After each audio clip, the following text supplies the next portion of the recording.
I am high on the New York Jets. You can't really stack the box because if you stack the box, guess what? You have Rookie of the Year Garrett Wilson out there with Allen Lazard and Aaron Rodgers who's going to pick you apart. And if you back off, you have Breece Hall and Dalvin Cook. So good luck to whoever's playing the New York Jets this year.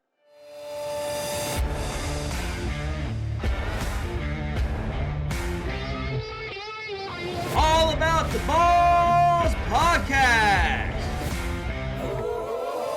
with Mark Davis, Chris Meinhardt, Luke Rule, and Nick the Doc Skirkowitz. Hello and welcome to this Monday, August 14th episode of All About the Balls podcast. I'm your host, Mark Davis, joined alongside my two great friends, Chris Meinhardt, Nick the Doc Skirkowitz. And I know you guys are out there listening and being like, man, didn't y'all just record August 13th last night? Yes, we did, but we have a vacation plan. We are taking a week off, so we're trying to hammer out some episodes so that you, the viewers and listeners, can get some episodes in, some clips in. So we're going to have 3 episodes back to back to back essentially this week. We'll delay the post-production time, but we will have them out for you. Chris, though, how are you doing? I know you had to take care of some business last night. How are you doing tonight? Yeah, I'm glad to be back in the sack house. Hopefully I can finish the whole episode, Gave y'all a little foreplay, played around with y'all a little bit, and then had to dip out, Just couldn't go through it all, No, it's understand. You definitely got excited a little early and you couldn't handle it and you had to get off. It happened. It happens to the best of us. It's happened to Doc several times. So with that though, Doc, once I had a technical difficulty once. All right, got to build the endurance up, Exactly. Doc, how are you doing Always tonight? Getting off too soon. Oh, feeling good, man. Feeling good. Did not win the lottery tonight, so that sucks. For every single time I've ever played in my life, so keeping that streak going. But otherwise, good to be here, man. Excited. AP Top 25 is out.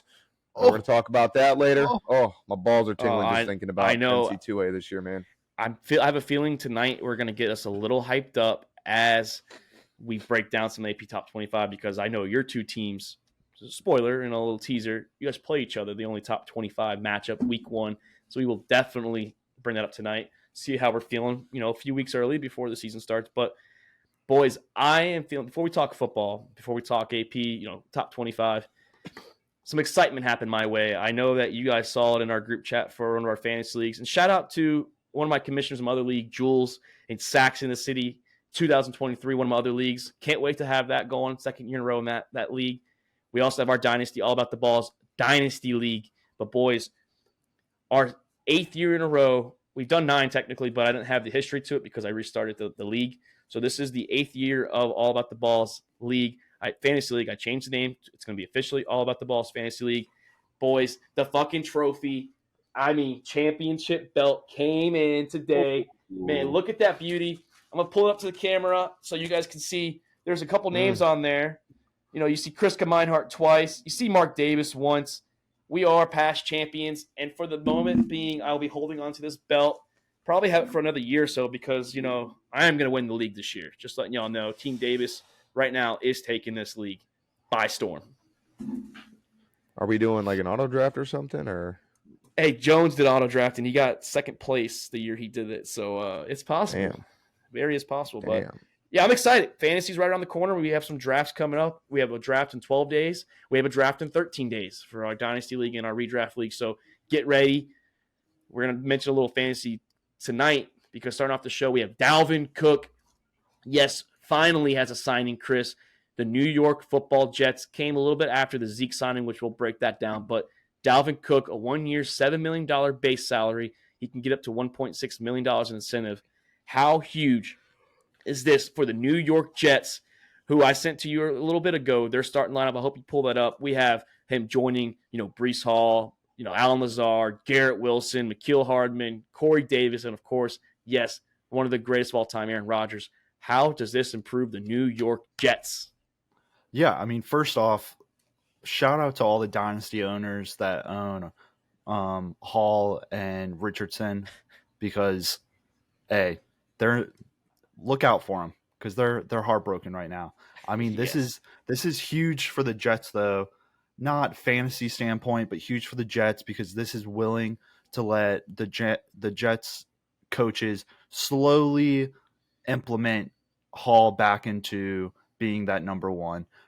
We didn't really know how like how well that leg's holding up, and Cook going there is going to let him slowly get back into that number one, you know. And Cook's hell of a guy, hell of a running back. So Yeah, I mean, I know we've seen these, so-called Madden created teams. We've seen it in the past before with the Eagles when they called themselves the Dream Team. We've seen it. Tampa actually had a pretty good lineup a couple years ago with Brady. I am high on this offense. I like the Dalvin Cook signing. I mean, like you said, sorry for you fantasy owners. The running back market for fantasy is not that good anymore. And good luck trying to draft Breece Hall or Dalvin Cook because it's just going to be a true 1-2 punch, in my opinion, once Breece Hall gets there. But I am high on the New York Jets. You can't really stack the box because if you stack the box, guess what? You have Rookie of the Year Garrett Wilson out there with Al Lazard and Aaron Rodgers who's going to pick you apart.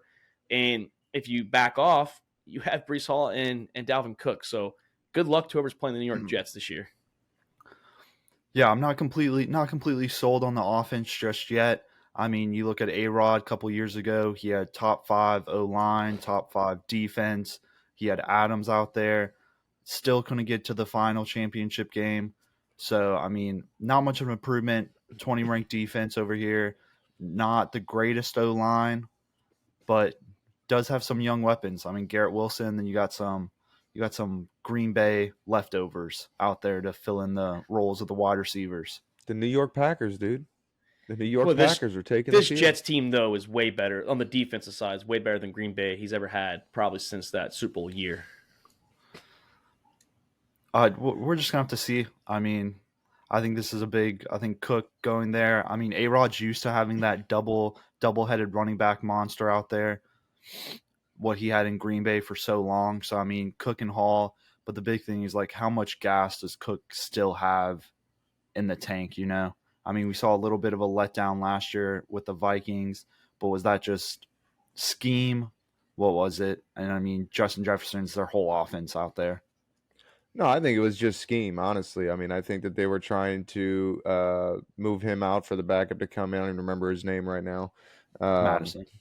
Yeah, Madison, that's right. So I think they were just trying to move on. They knew, running backs are a dime a dozen. They didn't want to pay him. I think this is a great 1-year deal for Dalvin Cook to continue to not get paid the rest of his career because he's a running back. Sorry, dude. That's just how the league is. But I think Cook definitely improves this offense. I mean, at the very least, you've got a solid backup.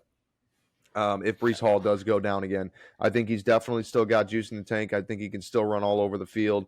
But like Chris said, I'm not 100% sold in this offense. I mean, Al Lazard, God willing, he's doing better. But a year and a half ago, he had bricks for hands. I mean, it was like throwing the ball off of concrete. Trying to get him to catch a pass.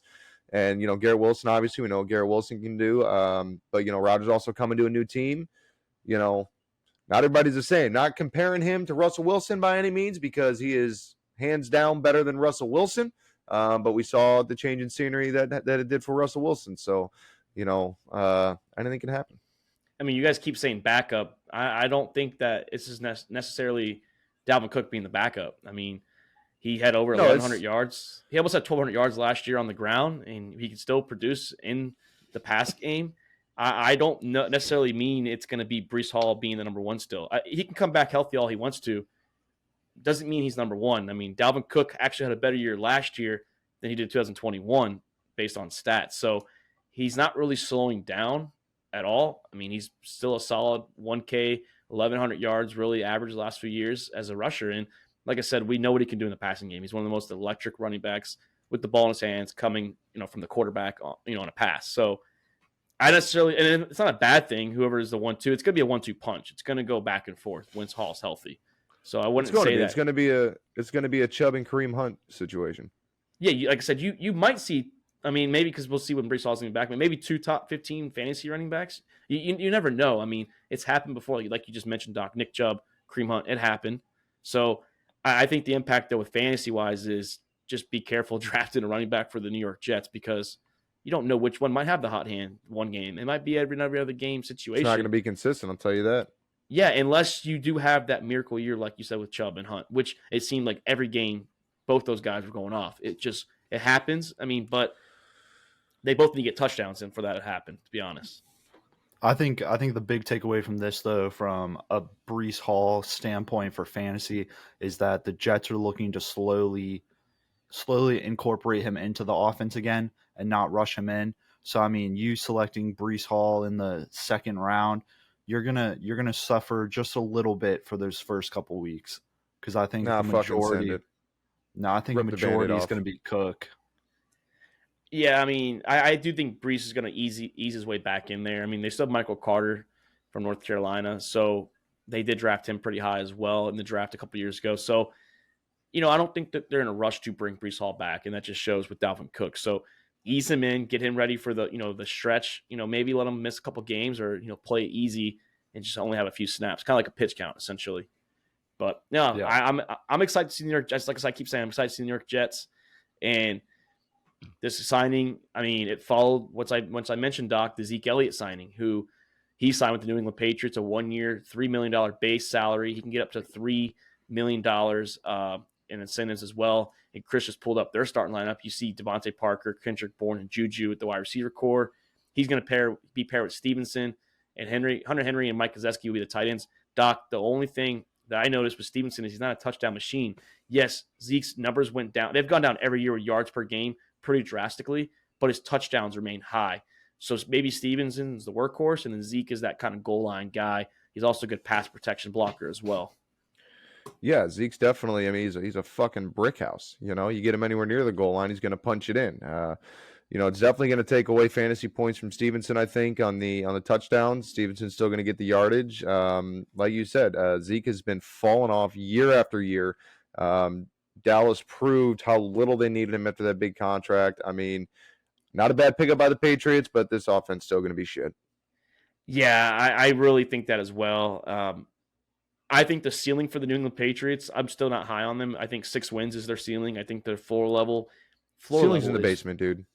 Well, I'm going to be honest. Like I still see both Bills getting some wins just because, it's Bill Belichick. It's hard to count him out for being a complete dog shit. He hasn't been dog shit since Brady's been gone. He hasn't been great neither, but he's still a solid 6-8 wins. I think the ceiling is 6. The floor is 3. I don't know if Zeke helps him that much more. Maybe to convert goal line, on the actual 1 yard line, 2 yard line, maybe he can get that extra burst and get a touchdown for you. But they have to get to the fucking red zone first, and that's the problem. I think is going to be is can they get enough yards to get Zeke going inside the red zone? Yeah, no, absolutely, and I think that's where the struggle is going to be. The breakout runs from Zeke have just been tailoring off. He hasn't been the explosive player that he's been in years past, so that's why Dallas moved on. And I think it's a good pickup, like I said, but I don't think it's not gonna make them contenders by any means. It's not gonna push them over the edge. It's gonna be a nice placeholder. I mean, as you can see, there's no other backups in there worth mentioning for this Patriots offense. So they needed somebody. Yeah, I mean, I think with a They got better him in a quarterback, I think a quarterback. I mean, I'm just not high on Mac Jones. I really think I'm not big on Juju and Parker and Bourne, but I think that'd be a decent trio with a better quarterback, and I think that's the knock. Is I'm just not sold on Mac Jones. I'm really not. You got to take the training wheels off him. I mean, that was my big thing right now is that I think Mac Jones, that middle quarterback right there, it's gone. It's fucking Bailey Zappi's team or the infamous preseason Malik Cunningham. You saw how hype the Patriots team came in when Cunningham stepped in, going out there looking like Lamar. So I mean, Mac Jones, I think he's on the hot seat. I mean, he could easily be replaced by the end of the season. They did say Malik Cunningham. I didn't really notice it at Louisville, but he had apparently as much rushing touchdowns and so as Lamar, like you mentioned. Wasn't as good of a passer in college as Lamar Jackson, but hey, Lamar's in the league right now, and we don't think he's that good of a passer. But maybe Bill O'Brien can maybe get Malik Cunningham going. But like you said, I think Mac Jones is on the hot seat. They did start Zappy last year, so that already is a sign that you are on the hot seat. Yeah, correct. And then going off the Elliott signing, I mean, I agree with y'all. I don't think this is a huge signing for the Patriots. This isn't going to make them playoff contenders or even Super Bowl contender. I mean, I think fantasy-wise, Stevenson's still that number 1 top option at the running back for the Patriots. I mean, Zeke coming in, that's just giving him that complimentary work to help ease Stevenson back into the workload. I think that's all that is.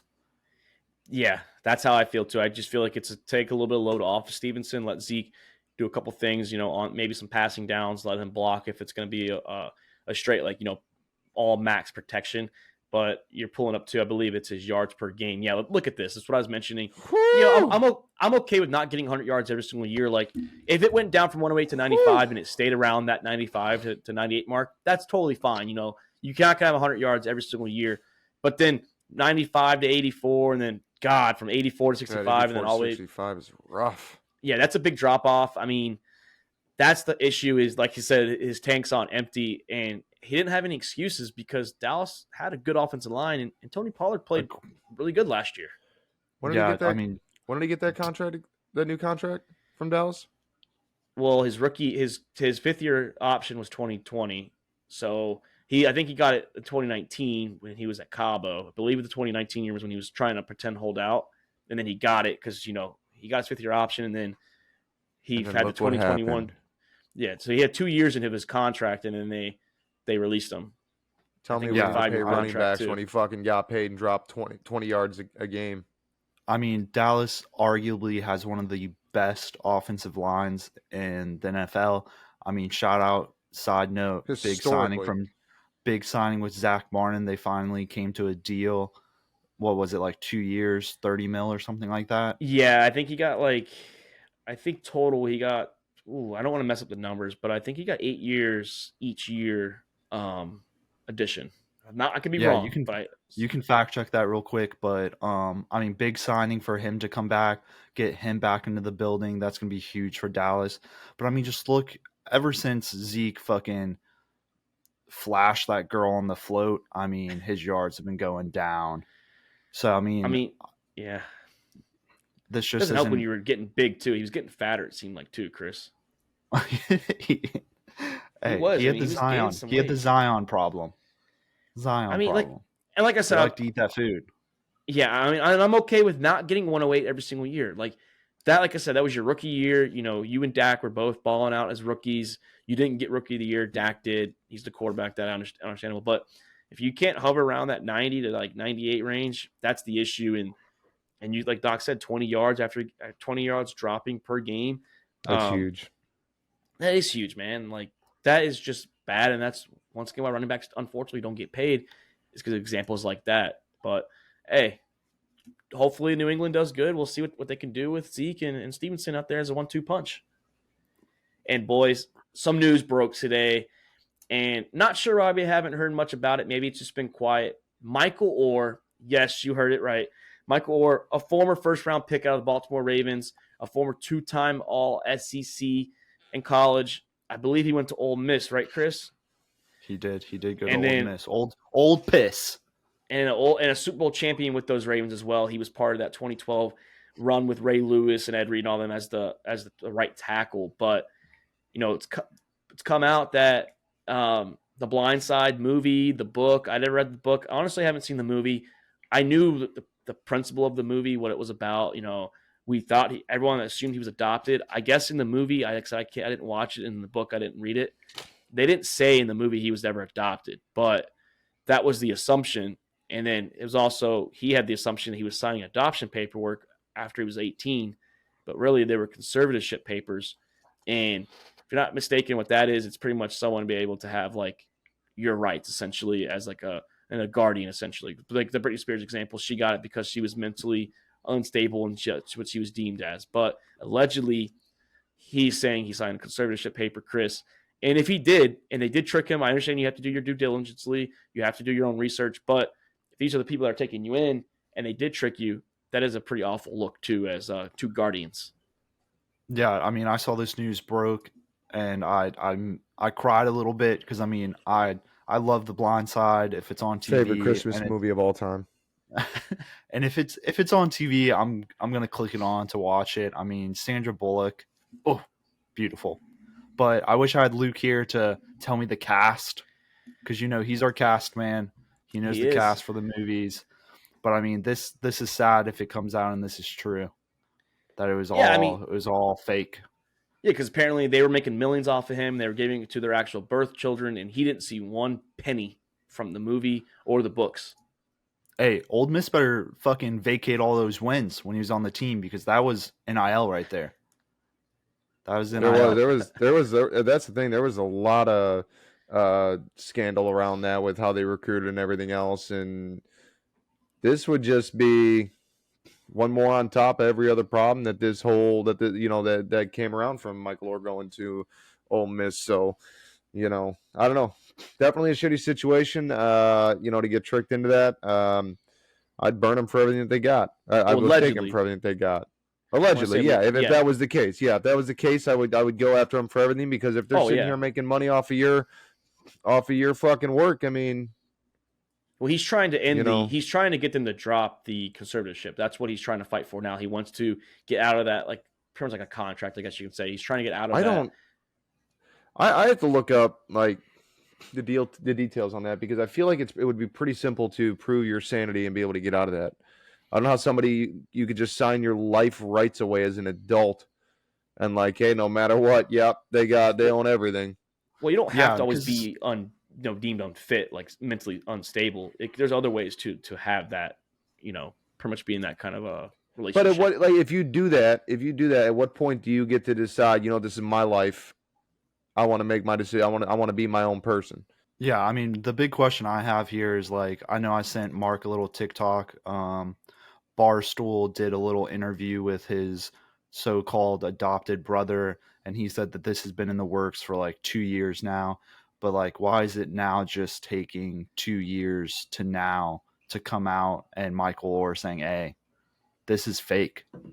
Did he sign an NDA for the movie? Like, is there there has to be more behind the scenes that we're not seeing just yet, which, like, hopefully there's more that comes out of this, and this isn't just like a news headline and then like it disappears.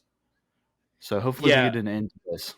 Hopefully we get more to it. And like Doc said too, like, people shouldn't be making, I mean, I can understand, like, you make money off people, like if you're an agent, or like a caddy for golf, you make money off the guy you're representing.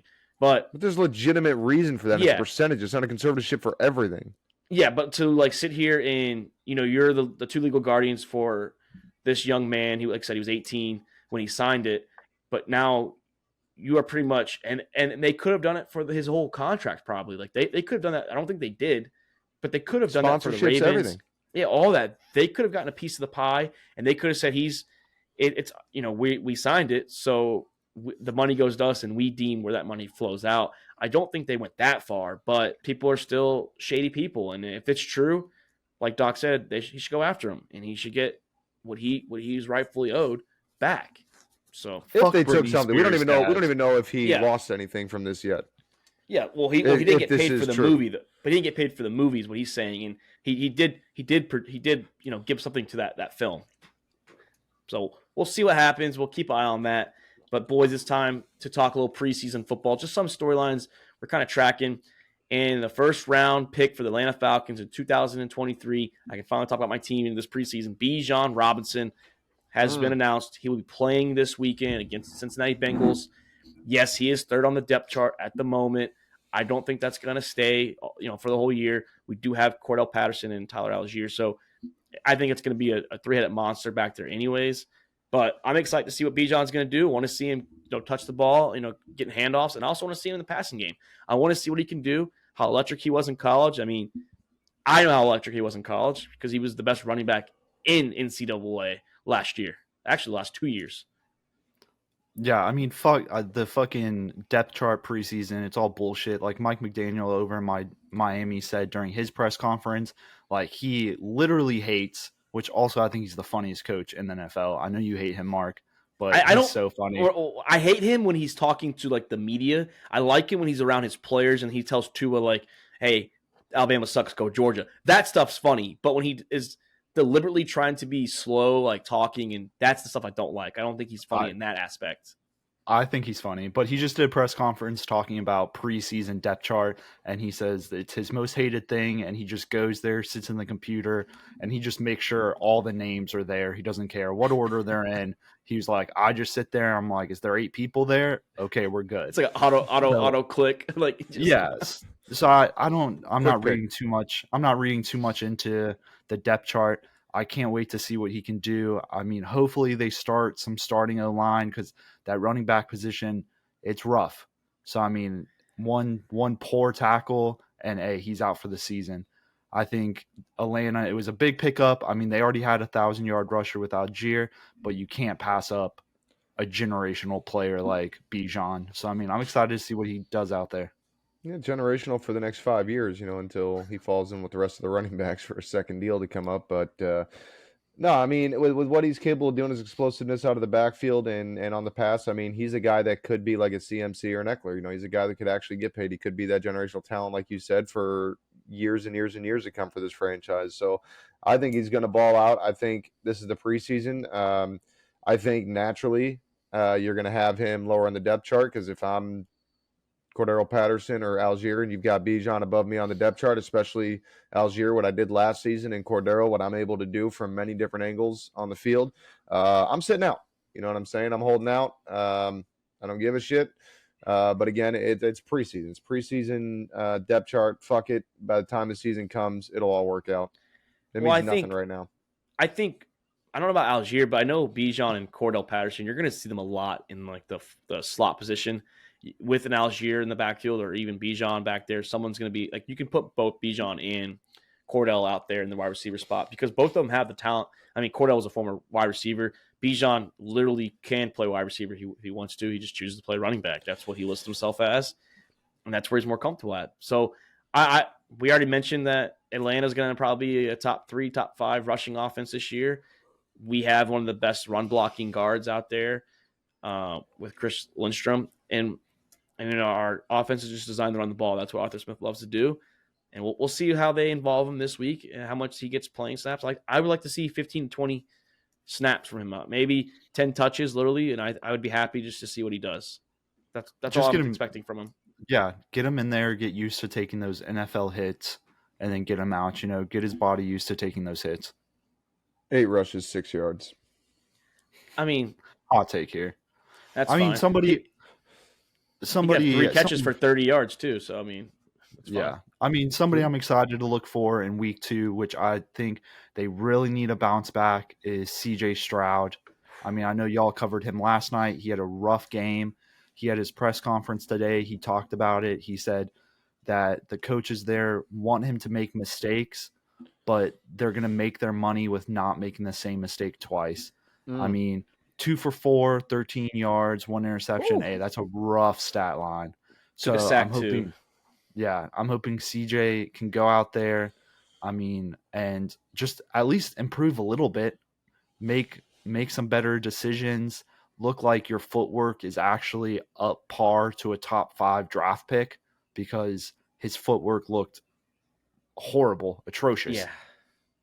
And maybe we'll see both tackles there too, because the left and right tackle did not play. They are playing against Miami, and they didn't play their starters last week, so maybe they'll see Bradley Chubb and part of that defensive line coming in there. Christian Wilkerson. I forgot his name honestly, but the old Clemson D lineman. Maybe we'll see the Miami starting line go against that, and maybe CJ can see some starting competition too from another team. Just get absolutely bodied by that Miami front. But no, I'm with you guys. I think I'm looking for a better showing in week 2. Obviously, that was the first NFL experience, regardless of the string that you played against. It was first NFL experience, so get those jitters out of there. And like he said, banking on they're going to make money on not making the same mistake twice, and that is ultimately the name of the game. You're going to make mistakes. It's going to happen. There's nothing you can do about that, but it is being able to evolve and grow from those mistakes and learn how to read the defense better, learn how to pick the open man, learn how to just be that field general and be consistent on the field. And that's what's going to win ball games. And honestly, I need CJ to win ball games because I need Carolina to finish as low as they possibly can in the total standings. You got the wrong quarterback, but yeah. Yeah, you have the wrong team. Well, no, that's what I'm saying. I need CJ Stroud to do well. Lose. So Carolina and Bryce Young falls far down. That's why I need CJ Stroud to do well. Yeah, he wants those draft picks, Chris. Yeah, I'm hoping the staff there in Houston sits CJ down, and they're honest with him, because Houston's not going to win many games this year. They're not in it to compete for a playoff contention. They're not in there to even compete with their division. So I hope they're able to sit CJ down and say, hey, like, this year is pretty much a wipe. So we need you to go out there and just learn. Like, no one's going to be fucking – I mean, the fans are probably going to be pissed off at you. But go out there, make your mistakes, learn from the game, and let's start next year off better, because we'll have the number 1 pick, and we could maybe get you a weapon. If CJ needs the coaches to sit him down and tell him that, maybe the football IQ wasn't as high as we thought coming into this thing. Maybe he was drafted a little ahead of his time, but no, I mean, I would, like you said, I hope that they are being honest with him, but I hope CJ is looking in the mirror and going, damn, this is going to be a tough year. Yeah, it's a rebuild, and they have a new head coach. Like I said, D'Amico Ryans is there, so it's a rebuild out of Houston. Where does it start? It starts with a game-changing edge rusher or a quarterback. Yeah, so and they got both of them. Yeah, they did hit both those in the draft. So, and maybe they'll get Marvin Harrison Jr. next year. He's supposed to be the new, stud wide receiver coming out of college. He dominated last year at Ohio State, so maybe they'll get him. Maybe Arizona will get him too. Those are the teams that are probably fighting for that number 1 spot. Doc, you mentioned in the Chicago. Speaking of Chicago, glad you mentioned that. You mentioned it. Justin Fields, that's another guy. He had a phenomenal 3 passes, over 100-something yards and 2 TDs, but we do want to see more from Justin Fields. We want to see him play maybe a few more series, maybe like 4 or 5 series. I personally want to see him throw the ball deep downfield. I want to see the connection between him and DJ, him and Chase, and him and Darnell Mooney. I want to see some of the deep balls. I know you're not going to throw deep balls every single play, but I want to see how it looks, in preseason, and just kind of get a little taste of what they possibly could do in the actual regular season. Yeah, I don't want to put it on drives. I want to put it on throws or snaps or something else. I mean, I'm never going to argue with 3 passes, 2 touchdowns, 14 points out of the gate. I'm never going to say I don't want that. But yeah, I mean, had it been a full game that he was playing in a regular season, we would have seen more, right? But we didn't. So I'm not focused so much on seeing deep passes, mid-range passes. I mean, I'd like to see a mix, but at the end of the day, what I'm focusing on is the offensive line, how they're coming together to protect the quarterback, especially if they got the starters going. What I'm looking at is Justin Fields reading the defense now that his head is starting up versus looking down at the defensive line coming at him and scrambling right away. I want to see how he handles that pressure in the pocket, and if he can hold his own, allow the play to develop, allow this new receiver and DJ Moore to get open, allow Darnell Mooney to hopefully find his old style and find his way back to fame. Even Chase Claypool, hopefully able to make some plays in the mid-range. And then, obviously Cole Kmet has been a huge part of this offense the last couple of years. He's been taken off. So honestly, as bad as you want to criticize Chase Claypool for a number 3 receiver, it's not a bad guy to have at number 3 behind Mooney and DJ Moore. So this is a team that went from no offense aside from a running back, RB 1 and 2 being Justin Fields and Khalil Herbert, to now having a team full of weapons and an offensive line that can actually hold it. Tevin Jenkins has been improving. Big man Darnell Wright on the draft. Nate Davis did not play last week. Hoping to see him. He apparently, this is a normal thing of him not playing in the preseason. He gets the preseason injury every year. So seeing the offensive line come back together, I just want to see how Justin Fields handles playing on the field. Now that he's got protection and now that he has that time to throw the ball, let's see what his decision making looks like. I don't think we were critiquing you guys having Claypool as your 2 or 3 receiver. I think we were critiquing that you got him for a second-round draft pick. 100%. And our own second-round pick. Our own second-round pick that would have actually really been a first-round since Miami lost their pick. So, yeah, I mean, I don't think we were mad or, saying the Bears are done. No, but there are a lot of people that are talking a lot of mad shit on Clay. I didn't mean you guys specifically, my bad. No, yeah. I didn't mean you guys specifically, but yeah, a lot of people are saying Claypool is dog shit. I think Claypool's better at the 2 or 3, yeah. And I want to see that. I want to see him get involved with this offense. And like you said, we don't have to see deep passes all the time. I just want to see how it looks with these trio receivers down the field. That's what I want to see. I want to see the connection. If it doesn't work a couple of passes, so be it. But I want to see it in motion. I want to see it in preseason. I just want to see him go down the field. Like I said, I'm not going to argue with the start. ideally, realistically, you're not going to probably have that start every single game.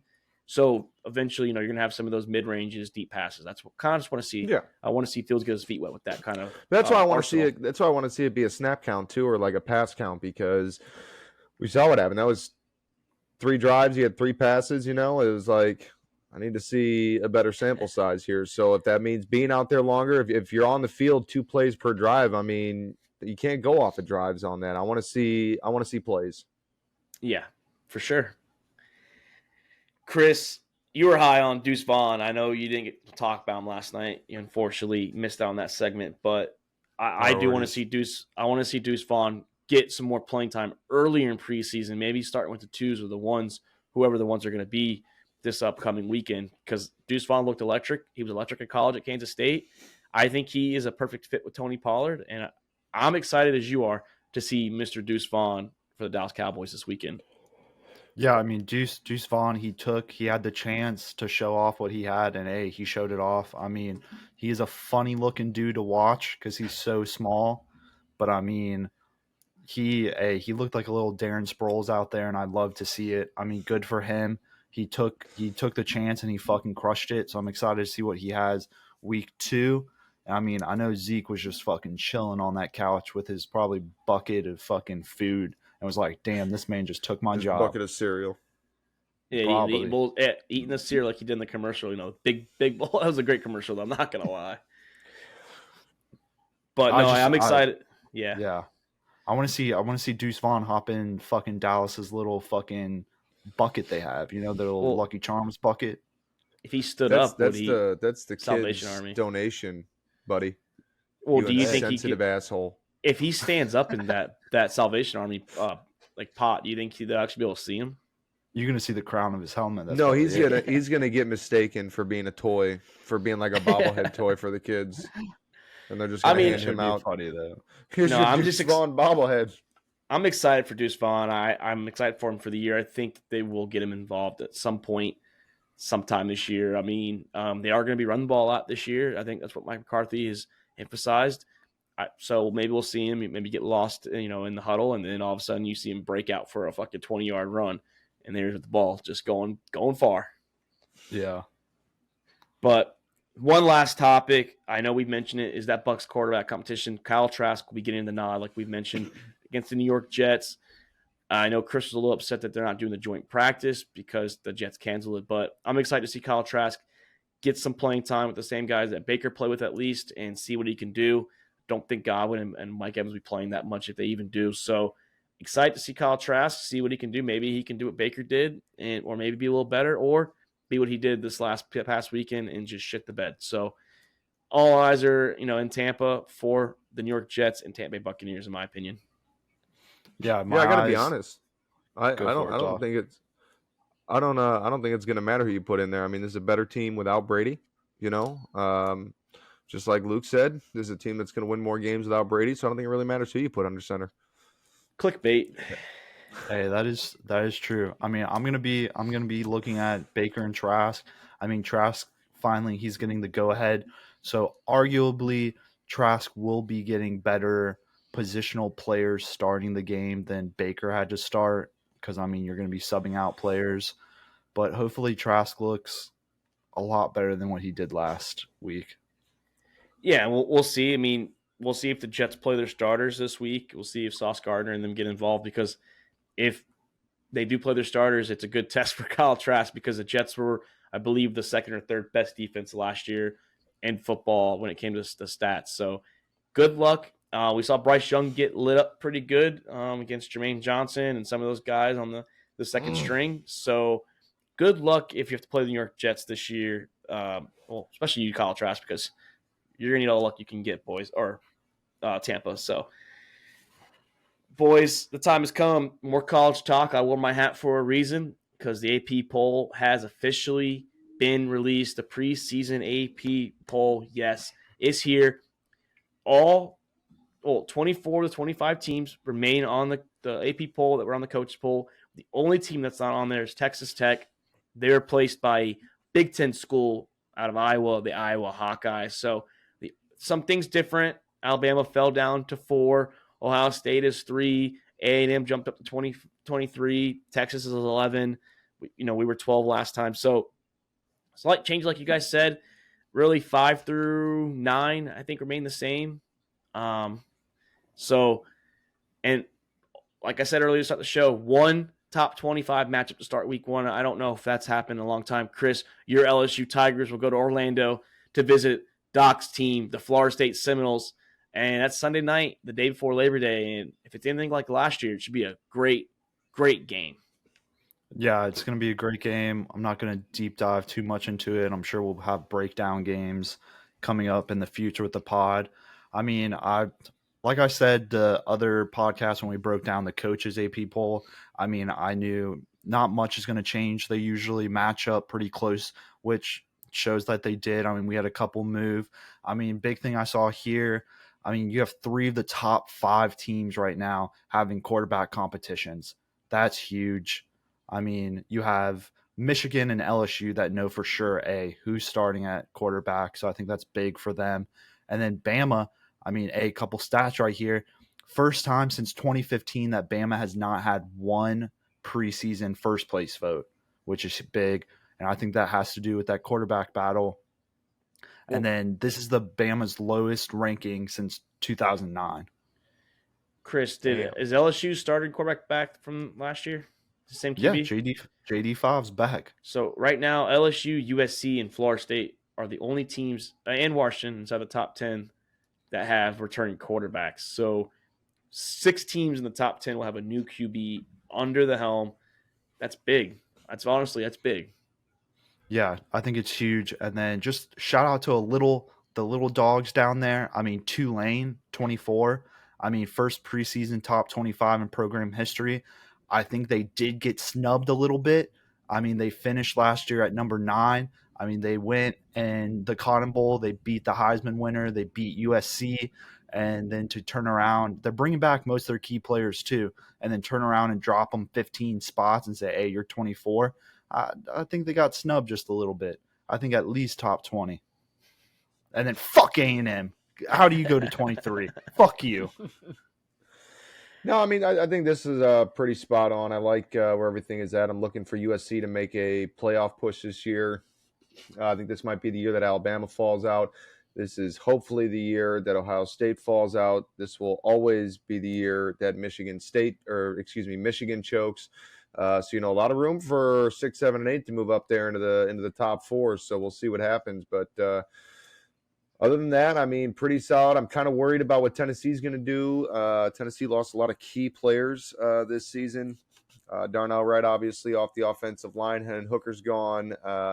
Big pieces missing out of there. Notre Dame, I'll never understand Notre Dame getting the love that they do at the start of a season. They're a dog shit organization.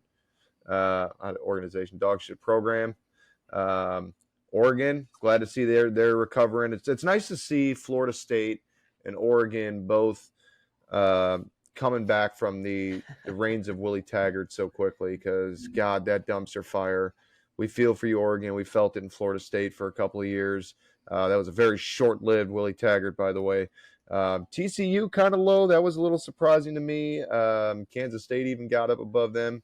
TCU should have dropped. They lost both their receivers. They did lose lost a lot. The running back, the quarterback. I mean, they lost lose some guys a lot, on defense. Them being in the top 20 is good for them for right now. TCU does have that fucking 400-pound freshman, though. Hey, That's a big boy. That's a big guy. You cannot teach size, and that motherfucker has it. Yeah, I mean, and then Drake. Yeah, Doc. Sorry. Drake May, 21. He's gonna have some work to do to move up the standings. Oklahoma. Oklahoma's gonna hover right about there for Very probably the strange. better part of the season. Very strange to see OU. I understand they had a bad year last year, and we understand why they're there, but very strange in our lifetime to see Oklahoma so low in an AP preseason top 25. They normally are significantly higher. They 10 normally are every year. doing the reverse. Yeah, they're normally doing the reverse, start top 10 and then fall their way to the bottom of the top 25. But this year, I guess they're going to try to do the opposite because they won't have much room for error before getting knocked out of it. Wisconsin, Wisconsin looks like they're finally making a comeback. I mean, they had such a good program for so many years, and it kind of fell off the last couple of years. Tulane, Hey, I don't know. Fucking hate on Tulane. I'm not hating on Tulane. You're already getting struck down by Jesus shitting on Notre Dame. So Yeah, it's well, true. don't make Well, Doc, don't make those Cajun gods come after you. Well, Doc and Chris, I have a question for you. There's usually a top 10 team every year that falls out and has a bad year. Last year was Oklahoma. I believe they were top 10 last year to start the season. Out of the top 10 teams, who do you have potentially being that team that falls out of the top 25 and has a shit year? Now, a lot of people are high on their quarterback. He had a good year last year. They were actually really good last year in general. But Huskies, that's a possible one. Chris, what I want to see, Alabama. That's what I want to see. What I'm thinking, I toss up maybe Penn State. I know they're bringing back a lot of players, but there's a lot of talented football teams this year. A lot of talented football teams. This is a tough one to call. Yeah. Who do you see? My second one would be maybe Clemson. I'm also Clemson's also my second. Fuck. I was gonna say no. Next question was I'm gonna say Florida State. Maybe just because. Maybe they were a year early last year. Maybe they stay around the top 25, but definitely out of the top 10. I don't know if they survive. They only brought talent in the top 10. Well, they brought in like the top receiving prospect in the game. I mean, that's the big thing though about this week 1 matchup. A top 8, top 5 team winning. Whoever wins this is going to get set up pretty well because you already have that on your resume. That you have one top 10 win already. So, I mean, week 1's huge. And even losing that, like if Florida State loses that game, they ain't going to fall far. No, you won't fall unless they get absolutely shit on. If they get blown out, that might be a different story. You'll drop top 10. You'll drop out of the top 10, but not at number 8, top 25. Yeah, no, you'll drop. We won't drop out of the top 12, not from number 8. No, you definitely won't. Not losing to a top 5. Another thing, though, is you guys mentioned Clemson, and I'm not going to say it yet because I know we're going to do our Final Four predictions for all 4 of us when Luke gets back in, and then we'll do our championship. But I do think Clemson is a potential playoff team this year. I really think that they have the team to go undefeated. They always have a good defense under Dabo Swinney. They have this kid that is starting. He didn't look too hot last year, but he was thrown into the fire. He's a former number 2 prospect coming out of high school, and a lot of people are high on him this year, and I do like Dabo. I think Dabo's a good coach, and not saying Clemson's going to the Final Four, but I'm saying it's a cliffhanger. I potentially have them there. So when Luke's here, we're going to give our ranking, our Final Four, and our championship winner, obviously, in the championship game. But I'm not saying Clemson's falling out. I think Clemson stays there. I think they're competitive this year, for sure. I need more out of Dabo to show me he can win games without a generational quarterback out of Deshaun or Lawrence. If you don't have that top stud quarterback, can you win games? But that goes like that for a lot of the top schools. A lot of them have a talented quarterback. That I know LSU when they won, when they had Jamarcus and Matt Flynn back in the day, but they did have Joe Burrow, who is a number 1 draft pick, and he's in the NFL balling out. And he did start Ohio State, so he definitely was a recruited quarterback for sure. But, I mean, a lot of these top teams that win, Michigan, they don't have top talent quarterbacks, and it shows. That's why they don't win the big games. They don't have a quarterback that can put them over the top every single year. And as great as Michigan is at recruiting other positions, they just don't get quarterbacks. And like Doc said, they choke every year. And I believe it's because of quarterback play usually. And that's what you need in college. You can't have that game manager like you can have in the NFL. There's talent throughout college football. So you need that quarterback. You need that Joe Burrow. You need that. I still don't think Stetson Bennett is great. I think he was just surrounded with phenomenal fucking talent. They might all be fucking felons and speedsters, but hey, if Kirby wants them to play, they're playing. And does Georgia go 12-0 again this year? I mean, that's the big question is Georgia, no team has won 3 straight. Can Georgia pull that off? Man, like Doc said, I'm high on USC this year too. Like that's another potential team I have in my Final Four is USC. We started the 2014 playoffs, was the first year, 4 teams with the ACC school, an SEC school, a Big Ten, and a Pac-12. I potentially think that happens this year again. I really think that all four is the Pac-12 is about to dismantle. I think USC might be the team that gets back to the playoffs. I think they can go undefeated this year. I think Caleb Williams puts the team on his back. He puts his Superman cape on, and he fucking shows out for his team. Is Caleb Williams the number 1 pick next year? A lot of talk about it already. A lot of talk. It's him or potentially, well, it won't be Drake May, but as the first quarterback, it's going to be Caleb. But the question is, if Arizona gets the first pick, are they going to draft Caleb Williams? I mean, do they go Marvin Harrison? I mean, they don't need it. Yeah. I mean, they could fucking draft both and get rid of Kyler Murray. They can get rid of Kyler Murray and get Caleb Williams and Marvin Harrison and just say, screw it. So, I mean, they're in that spot to do that kind of shit. Do you know what Dabo's all-time record is against the SEC? The SEC? Yeah. I don't know, but I know he's beat.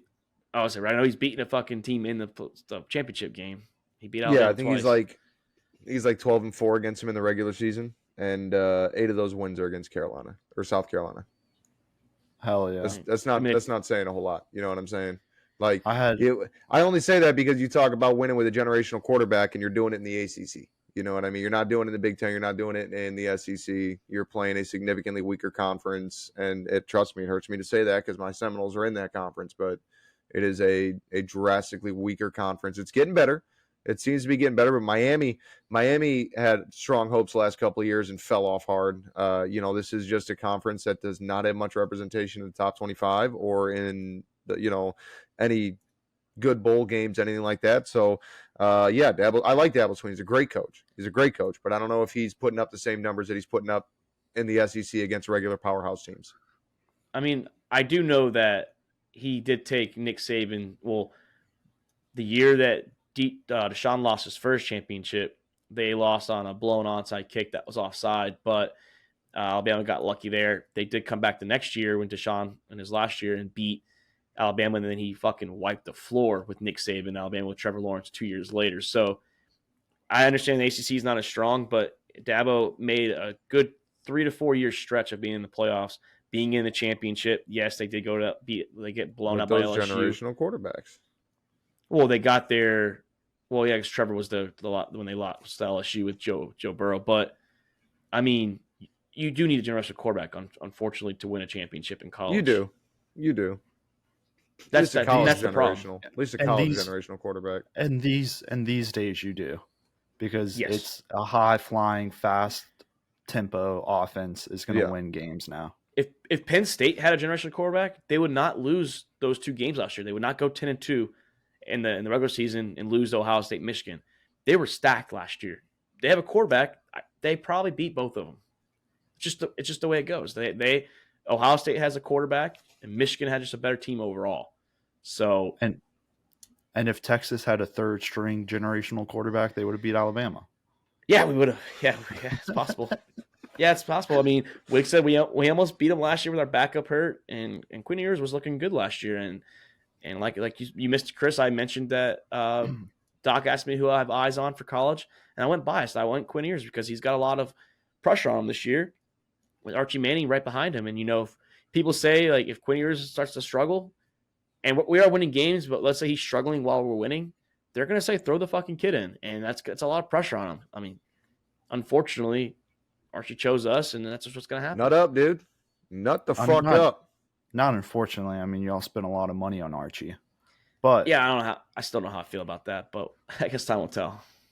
But I mean, I hope y'all end up blowing out one fucking team. That way, we can at least see Archie play a little bit.